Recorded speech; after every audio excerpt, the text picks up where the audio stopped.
Televisa presenta.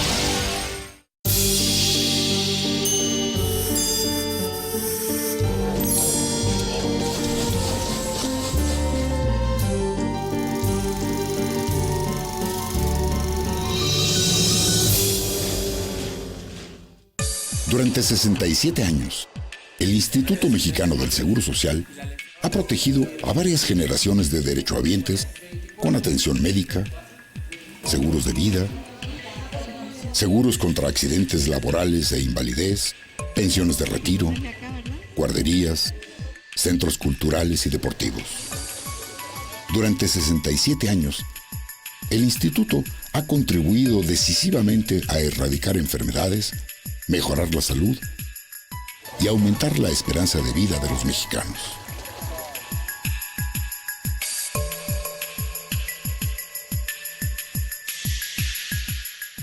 Hoy, aunque enfrenta los efectos de un cambio demográfico y epidemiológico de gran calado, así como una compleja situación financiera, el Seguro Social mantiene su compromiso solidario con la sociedad mexicana. La legislación en materia de seguros contra accidentes laborales y enfermedades comenzó en Europa a finales del siglo XIX. En México, la Constitución de 1917, la primera en reconocer con amplitud los derechos sociales, previó en su artículo 123 la creación de instituciones de beneficencia y previsión social que protegieran a los trabajadores. En 1929 se añadió al artículo 123 la fracción 29, que declaró de utilidad pública la expedición de la Ley del Seguro Social. En marzo de 1938, el presidente Lázaro Cárdenas aprobó un proyecto de seguridad social elaborado por la Secretaría de Gobernación. El proyecto, que había sido coordinado por el titular de la Secretaría, Ignacio García Telles, proponía un instituto de seguros sociales financiado por patrones, trabajadores y gobierno, destinado a cubrir enfermedades y accidentes laborales, enfermedades no profesionales, maternidad, vejez, invalidez y desocupación involuntaria. De este proyecto derivó el que fue aprobado el 31 de diciembre de 1942 por el presidente Manuel Ávila Camacho. Creado el 19 de enero de 1943, el Instituto Mexicano del Seguro Social concitó la oposición de patrones y trabajadores. Y eso no les gustaba, ni a los fabricantes, porque les iba a costar más caro, ni a los obreros, que iban a pagar lo que no pagaban, y a los médicos tampoco, pues se les quitaba una fuente de ingreso. Eso hizo que hubiera mucho problema para la instalación del seguro. Hubo manifestaciones, inconformidades de los tres grupos involucrados en el asunto. Pero pues poco a poco eso tuvo que irse venciendo. El seguro era obligatorio, no había para dónde hacerse, afortunadamente. Los cálculos actuariales destinados a fijar las cuotas de patrones, trabajadores y gobierno federal, basados en las prestaciones que el trabajador gozaría de modo individual, fueron rebasados por la Ley del Seguro Social, que también amparó a sus familias.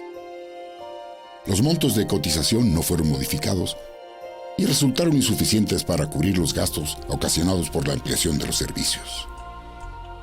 Así se originó el primer desajuste en las finanzas del instituto.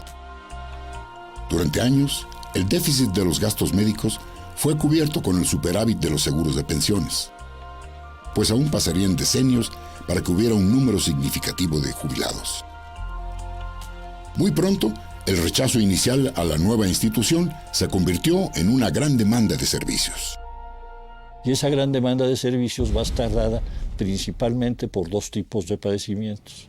Los padecimientos infectocontagiosos de los niños, que hacen que crezca enormemente la necesidad de servicios de pediatría. Y otro fenómeno muy importante, estábamos en plena expansión de crecimiento poblacional. Y entonces el número de demanda de servicios por atención obstétrica creció inmensamente. Y tuvieron que adaptarse servicios de obstetricia para poder dar una respuesta. El instituto demostró su conveniencia rápidamente. En 1944, su primer año de operación, ofreció 2 millones de consultas y más de 5,000 cirugías. Ese mismo año nació el Sindicato Nacional de Trabajadores del Seguro Social.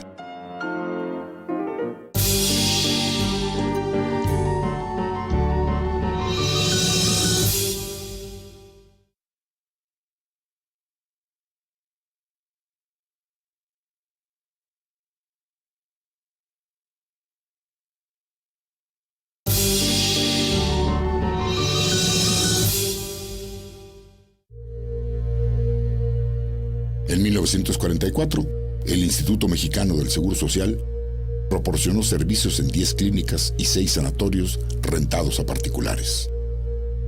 Un año después, ya disponía de instalaciones propias.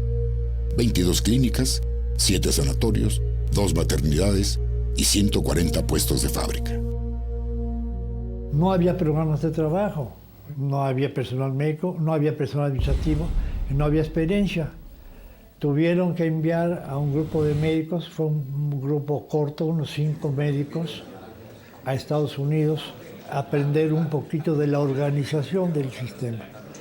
Hicieron un magnífico reglamento de servicios médicos para organizar entradas, salidas de los médicos, forma de comportarse, forma de llevar los expedientes clínicos, es decir, armar todo un sistema en muy breve tiempo. Y eso empezó a desarrollarse, a crecer poco a poco. La creciente demanda de servicios obligó al instituto a apresurar la construcción de clínicas y hospitales propios. Se edificaron hospitales de maternidad en centros densamente poblados como la Ciudad de México, Puebla, Guadalajara y Monterrey. Se combatieron enfermedades epidémicas mediante la vacunación y se puso en marcha el programa de fomento a la salud. Desde entonces, esto no es nuevo, nada más cambia de nombre, se hace medicina preventiva. Y la medicina preventiva se hace en función del número de población derechohabiente. Entonces, se hace en las unidades hospitalarias en función de la demanda, se establece el programa de fomento a la salud.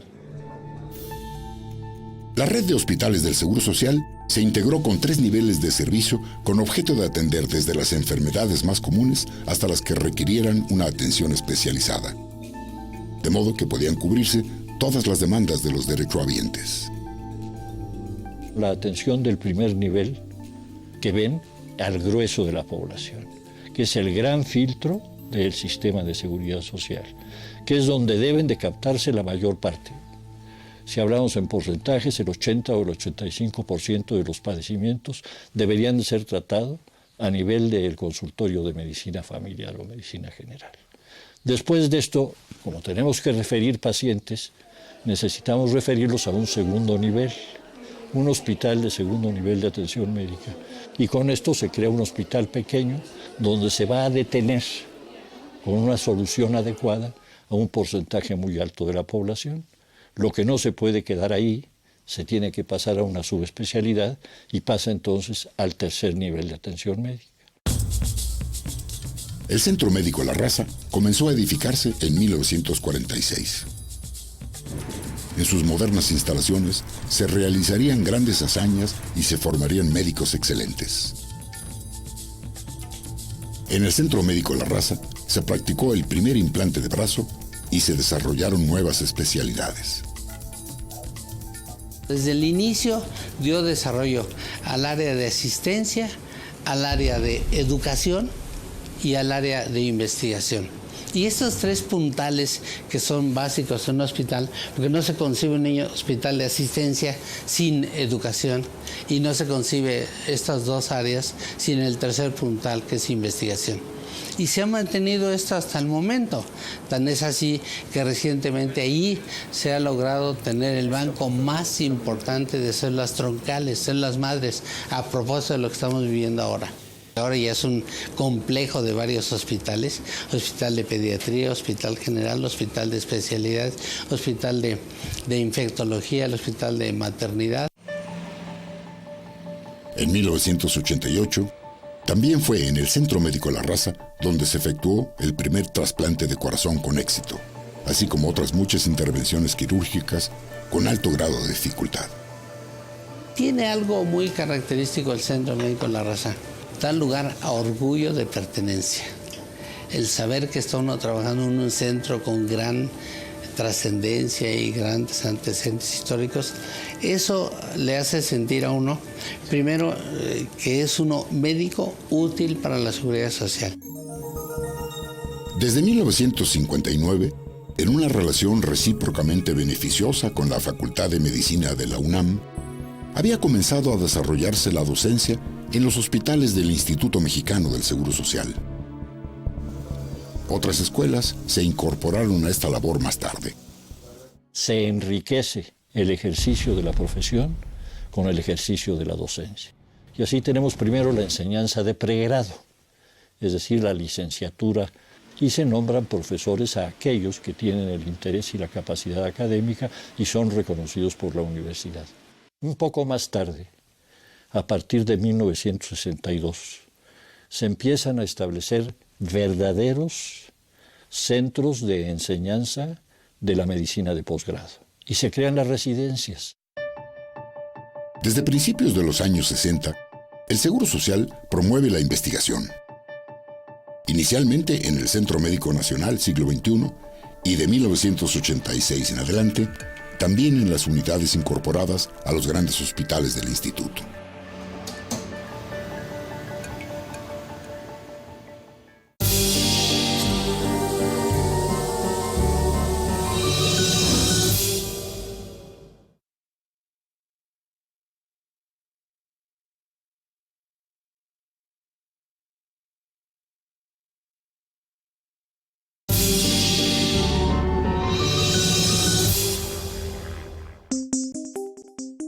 El sistema hospitalario del Seguro Social había comenzado a planearse desde mediados de los años 40. En 1944, Ignacio García Telles, primer director del instituto, creó la Comisión de Planificación para Hospitales y Clínicas del IMSS. La comisión fomentó un diseño que integrara plásticamente la arquitectura, la pintura y la escultura. Grandes pórticos, columnas de 3 niveles, grandes vestíbulos, enormes plazas, jardines. Yo creo que gracias a esa enorme infraestructura y a la calidad de ella, que esta arquitectura ha podido ser transformada y actualizada, y en este momento todavía nosotros disfrutar de todos esos grandes edificios y de esos grandes espacios. Eran plazas para la población, y la gente podía llegar y hay bancas, se pueden sentar, jardines muy bellos, incorporación de elementos de arte, pueden ver esculturas, pueden ver murales. En 1950 se inauguró el funcional y elegante edificio que alberga las oficinas generales del Instituto Mexicano del Seguro Social, uno de los emblemas arquitectónicos del Paseo de la Reforma. En los años 60, el instituto emprendió la construcción de unidades habitacionales que ofrecieran seguridad social integral a los derechohabientes. El objetivo era no solamente darle vivienda y un desarrollo con una buena cantidad de espacios verdes y bajo una serie de principios de hacer barrios autosuficientes en que los niños caminaran por áreas verdes a las escuelas sin atravesar ninguna calle de automóviles, sino que también tuvieran una serie de servicios en los cuales la comunidad se desarrollara. Un centro de desarrollo social dirigido a las mujeres, un centro juvenil, un centro de artes y oficios, un centro social, campos deportivos. La construcción de la red hospitalaria del Seguro Social fue sistemática y ordenada. Obedeció a un conjunto de normas técnicas que permitían planificar y edificar desde una pequeña clínica rural hasta un gran centro médico. Todo hospital que se construye forma parte de un conjunto de informaciones que se tienen que dar y de ahí normas, especificaciones y todo esto, por cierto, pagado por los mismos fabricantes de materiales y equipo, ¿no? Y comenzamos a trabajar no solamente en la construcción de los hospitales, sino en crear un centro de información y base de datos para la construcción de hospitales. Por ahí un arquitecto visionario también, el arquitecto José María Gutiérrez, tuvo a bien dejarnos en herencia, en esos momentos, toda una serie de normas técnicas, que eran normas técnicas de espacios, de arquitectura, de planeación, normas de ingeniería en todas sus instalaciones. Ya venía ahí constituida la relación de equipo, de mobiliario y de personal que se requería para la operación de cada servicio. Realmente, la cuna de la arquitectura hospitalaria, realmente al nivel como la podemos entender ahora, nace del propio Instituto Mexicano del Seguro Social. A partir de 1985, se integró un conjunto de centros médicos nacionales y en el siguiente decenio se construyeron hospitales generales regionales en varios puntos del país. La infraestructura inmobiliaria del Instituto Mexicano del Seguro Social está sujeta a una expansión y remodelaciones continuas. Es una gran infraestructura que se está moviendo, que está latiendo, que además cubre todas las actividades de la propia institución, pero que continuamente con sus crecimientos, con la incorporación de nuevas tecnologías, que hacen cambios radicales, con los cambios de protocolos de atención, por ejemplo, médicos, con nuevos modelos administrativos, se tiene que estar adecuando todas las instalaciones.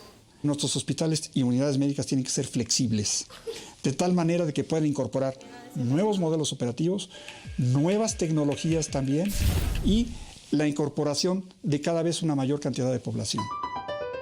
En los últimos 4 años, el instituto ha construido y equipado 55 nuevas instalaciones médicas y remodelado o ampliado 109 más. Hoy, el Seguro Social cuenta con 1.505 unidades de medicina familiar, 253 hospitales de segundo nivel y 25 unidades médicas de alta especialidad, además de centros de investigación, bancos de sangre, centros de rehabilitación, farmacias y laboratorios, entre otras instalaciones.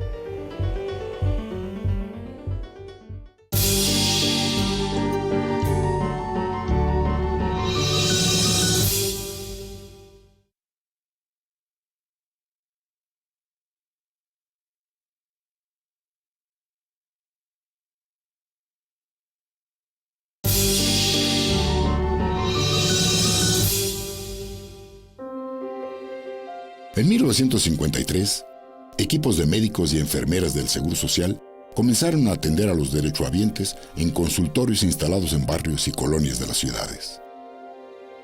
Así, nació un modelo de medicina familiar concentrado en prevenir y curar las principales enfermedades de la población urbana.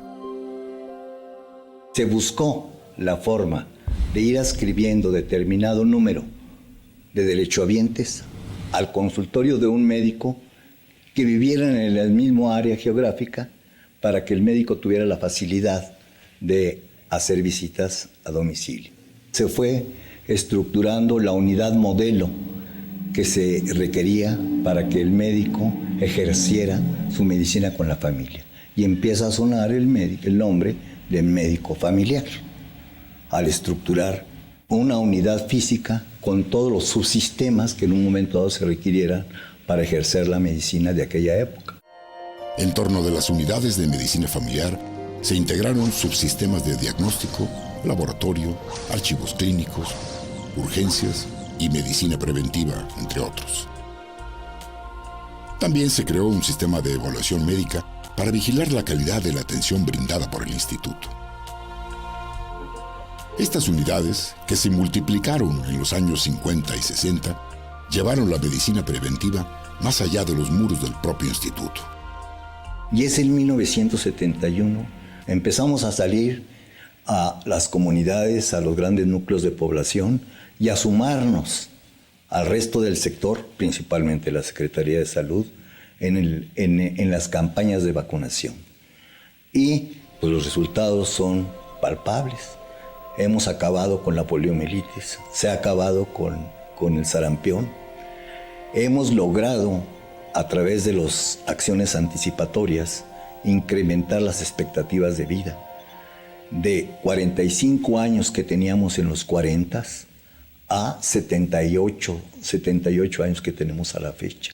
La gran visión, pues, del Seguro Social es la de haber desarrollado sus 3 niveles de atención y dado particular énfasis a la medicina familiar, a la formación del médico familiar entendiendo que este debe de dar una atención médica continua e integral, no solamente al individuo, sino también a su grupo familiar, en su casa, en su domicilio, en su vivienda, y de ahí que pues voltear a ver a la comunidad y la presencia del médico familiar en estas actividades de medicina preventiva pues es muy importante. Al final de cuentas, la educación para la salud, por ejemplo, la debe de hacer el médico familiar.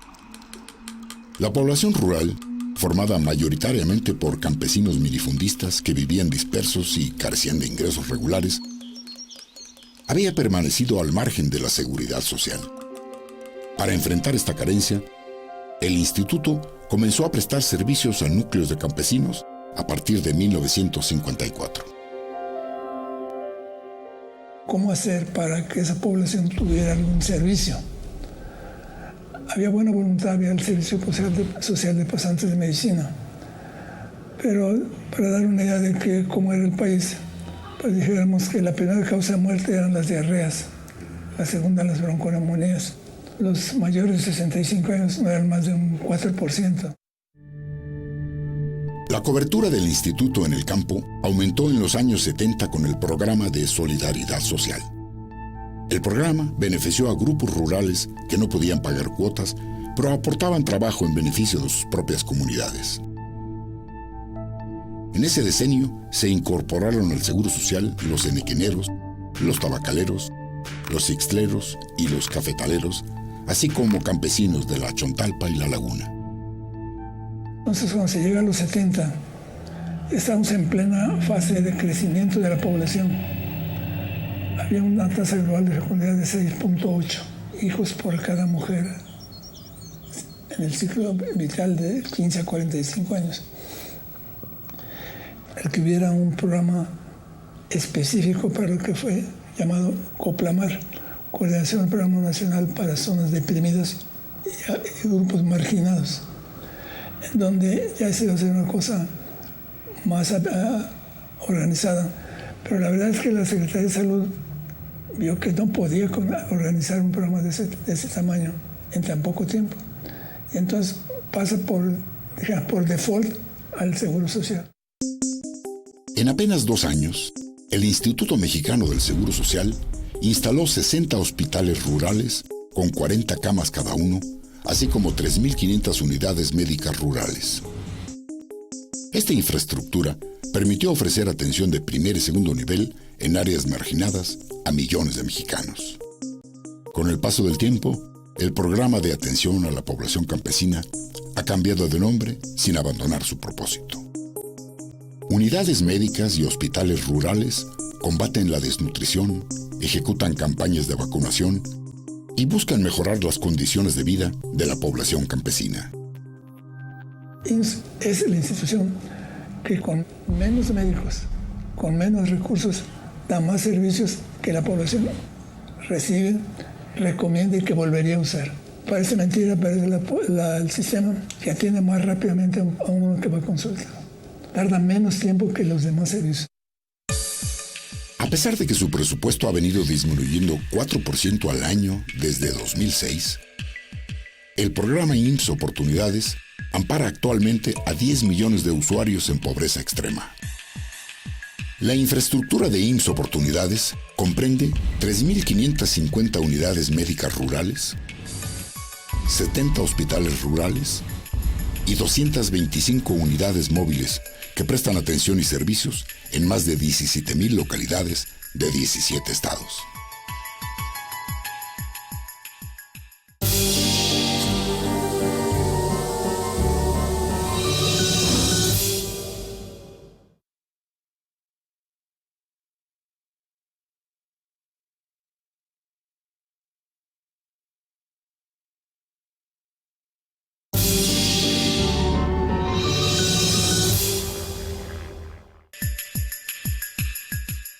El Instituto Mexicano del Seguro Social ha cultivado una visión integral de la seguridad social. Es decir, no se ha limitado al cuidado de la salud, sino que también ha abarcado la protección económica contra los infortunios laborales, la previsión para el retiro y el fomento de la cultura y el deporte. Con la ley de 1973, el instituto incluyó entre sus prestaciones el ramo de guarderías para hijos de trabajadoras, facilitando así su participación en la vida productiva del país. Gracias a instituciones como el Seguro Social, en medio siglo, la esperanza de vida de los mexicanos ha pasado de 45 a 74 años. El instituto es uno de los principales centros de investigación y formación médica de América Latina. En sus instalaciones operan muchos de los mejores médicos del país. El Seguro Social ha sido pionero en la ejecución de grandes hazañas médicas, como el primer reimplante de mano en 1967, el primer reimplante renal infantil en 1985, el primer trasplante de corazón en 1988, el primer trasplante de médula ósea infantil y el primer trasplante hepático en 1989. La primera operación prenatal en 1999 y el primer implante de corazón de titanio en 2001. Asimismo, en el instituto se han efectuado la primera aplicación de células madre en pacientes con infarto cardíaco y la primera aplicación de la tecnología de piel cultivada para quemaduras graves. En noviembre y diciembre de 2009 se aplicó una encuesta nacional a más de 28,000 usuarios del Seguro Social. 8 de cada 10 dijeron estar satisfechos o muy satisfechos con el servicio recibido y 9 de cada 10 consideraron haber recibido un trato adecuado de médicos y enfermeras. Esto supone un significativo reconocimiento a la mayoría de los trabajadores del instituto. Transparencia Mexicana, que acompañó el levantamiento de la encuesta, consideró los resultados como válidos, íntegros y confiables. También esta encuesta nos señala en cuáles son los aspectos en los que tenemos que seguir mejorando. 13% de los encuestados señalaron que estaban insatisfechos o muy insatisfechos, y cuando se les hacía la pregunta de por qué era el motivo de su insatisfacción, señalaban 3 causas en este orden. Primero, altos tiempos de espera para recibir la atención médica. Segundo, un maltrato por parte del personal. Y tercero, una falta de surtimiento completa y oportuna de sus recetas. Y es en estos 3 aspectos, precisamente, en los cuales esta administración ha concentrado toda su energía y todos sus recursos precisamente para seguir construyendo infraestructura que nos permita tener mejores tiempos de respuesta, el tener un programa de capacitación de nuestro personal y un esquema de incentivos para aquel personal que se esté distinguiendo precisamente por tener un desempeño extraordinario que se vea reflejado en un buen trato hacia nuestros derechohabientes, y un esfuerzo muy importante para tener un surtimiento oportuno y completo de las recetas de nuestros derechohabientes, que entendemos, identificamos que ese es el tema más crítico y más sensible de acuerdo a estas encuestas de satisfacción. La misma encuesta aporta datos que permiten integrar el perfil sociodemográfico de la mayoría de los usuarios del Seguro Social. La edad promedio es de 47 años. El 70% solo estudió hasta primaria o secundaria y alrededor del 65% gana entre 1,500 y 6,000 pesos al mes. Para los encuestados, el Seguro Social ocupa el primer lugar en confianza entre las instituciones nacionales.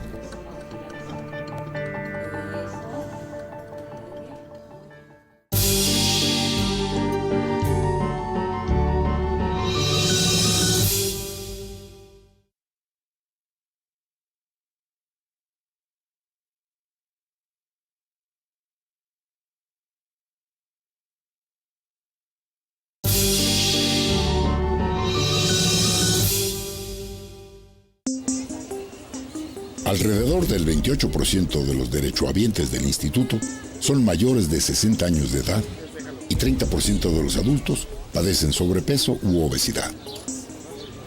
El actual perfil epidemiológico del país se caracteriza por un aumento de las enfermedades crónico-degenerativas propias de la vejez, así como por la diabetes y la obesidad. La atención de estas enfermedades tiene un costo muy elevado y presiona severamente las finanzas del Seguro Social. Ha cambiado la patología radicalmente. La gente empezó a vivir más y al vivir más empezó a darle tiempo al organismo a enfermarse solito. Entonces vienen ya las enfermedades metabólicas, las enfermedades que no son condicionadas básicamente por medio externo, sino las nuestras. Nos vamos gastando y vienen las crónico-degenerativas, añadiendo también que viene tabaquismo, alcoholismo, un sistema de vida diferente. Para enfrentar estos desafíos, el Instituto ha fortalecido programas como Prevenims, Diabetims y el Plan Gerontológico, orientados a la prevención, curación y rehabilitación de los pacientes. Es una actividad fundamental evitar que la enfermedad progrese y justamente atajarla antes de su inicio y con ello poder prevenir pues las consecuencias y dejar que la historia natural de la enfermedad llegue a sus complejidades mayores. El mejoramiento en la cultura de la salud de la población se refleja en el siguiente dato. Más de 19 millones de derechohabientes regresaron en el último año a recibir instrucciones de nutrición, prevención o protección específica para un padecimiento. Al año se ven entre 75 y 80 millones de consultas. Eso es lo que ven las unidades de medicina familiar. La única forma que tendríamos de lograr financiar o lograr disminuir este número tan grande que tiende a crecer es con la responsabilidad de cada uno de nosotros. El autocuidado a la salud. Es decir, si nosotros tenemos un programa tan importante como es Prevenims, el que las personas acudan periódicamente, si asistieran a sus controles, evitaríamos esos grupos tan grandes de demanda en los servicios de urgencias. La diabetes, padecimiento asociado al sobrepeso y la obesidad, es una de las principales causas de muerte en nuestro país. Para enfrentarla, el Seguro Social fortalece su programa Diabetims, a través del cual equipos de médicos, enfermeras, nutriólogos y trabajadores sociales fomentan un estilo de vida saludable en las unidades médicas familiares, las escuelas y los centros laborales. Al inicio de esta administración se tenían registrados en el esquema de Prevenims alrededor de 8,5 millones de mexicanos. Hoy tenemos 22,5 millones de mexicanos que ya están dentro del esquema de Prevenims. También esto ya empieza a ver reflejados sus impactos en las finanzas del Seguro Social. Un dato muy concreto, gracias a las enfermedades que se han evitado o los tratamientos oportunos que se han tenido, en estos 3 años el Seguro Social ha tenido ahorros del orden de 5,000 millones de pesos. ¿Qué quiere decir? Que si no hubiéramos tenido estos esquemas de Prevenims, estos derechohabientes hubieran tenido enfermedades que le hubieran generado un costo al Seguro Social del orden de los 5,000 millones de pesos. Entonces, reitero, la estrategia de Prevenims, además de ser una estrategia que está orientada a tener un impacto en la salud de nuestros derechohabientes, también es una estrategia para darle un respiro desde el punto de vista financiero a nuestra institución. El Instituto ha colaborado de manera decisiva en las grandes emergencias sanitarias. Desde que se advirtió la peligrosidad del virus de la influenza AH1N1, el Seguro Social, en coordinación con la Secretaría de Salud, informó a la población sobre los síntomas de la epidemia y las medidas para prevenirla. Mantuvo abiertas todas sus unidades médicas para atender a cualquier persona que requiriera diagnóstico o asistencia y llevó al cabo, cuando la vacuna estuvo disponible, una campaña intensiva de vacunación. Y que el Seguro Social pues demostró que la estructura que tiene su organización le permitió pues dar una respuesta ante este problema de salud pública. Y este es otro ejemplo de las acciones de medicina preventiva. Fue muy importante no solo la participación de las áreas médicas, sino también concertar y convenir acciones con la comunidad con la cual el Seguro Social tiene una gran penetración. El Instituto Mexicano del Seguro Social ha cosechado grandes éxitos sanitarios y mejorado la vida de muchos mexicanos, a quienes protege a lo largo de sus vidas.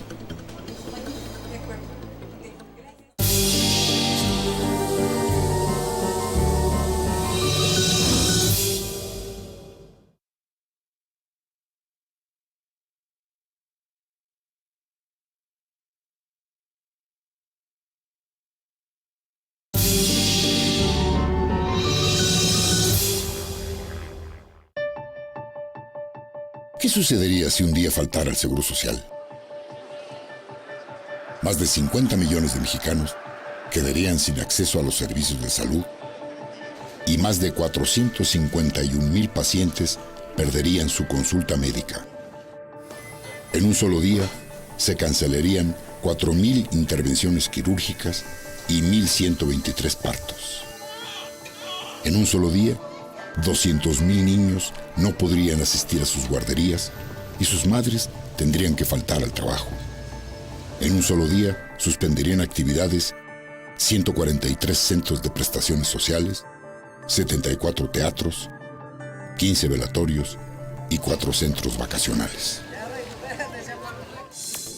El Instituto Mexicano del Seguro Social trabaja con transparencia, encarando los problemas y cosechando resultados palpables.